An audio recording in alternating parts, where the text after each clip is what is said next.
My name is Alex Segade, and I'm a member of Barbarian. We are a performance collective that's based in Brooklyn and Los Angeles, and we are in the 2014 Whitney Biennial.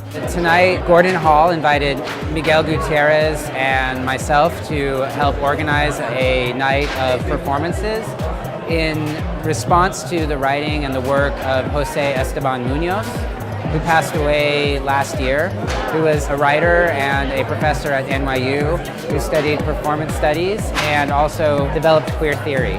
He's one of the first writers to really write about queer performance of color, so artists of color who worked through queer issues through performance. He was like one of the first people to really isolate the ideas behind their work and start to kind of give a context for people who are performance artists working with identities. And so tonight we all made works that responded to some of the ideas in those texts in his writing. First of all, we invited the Kate Bush Dance Troupe.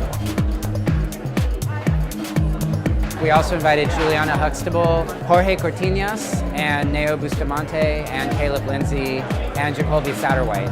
Some of those are artists who were written about by Jose and helped give a context for our work and helped kind of establish what we were doing, because so much of us make performances that happen in a finite space. Like, it happens there, the people who are the audience see it, and then that's what happened with the performance.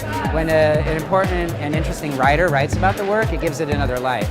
So in the case of our work, of Caleb's work, of Neo's work, some of the analysis that Jose gave to the work through his writing helped it reach another audience. And what ended up happening, I think, which was so interesting, was a conversation amongst artists, and that's all that we really want to have happen. So it was exciting also to get an opportunity to really, within the context of the biennial, make a real queer contribution, which is something that's been happening throughout this whole biennial. But it's just an interesting thing to take a space like this and turn it into a queer cabaret for one night.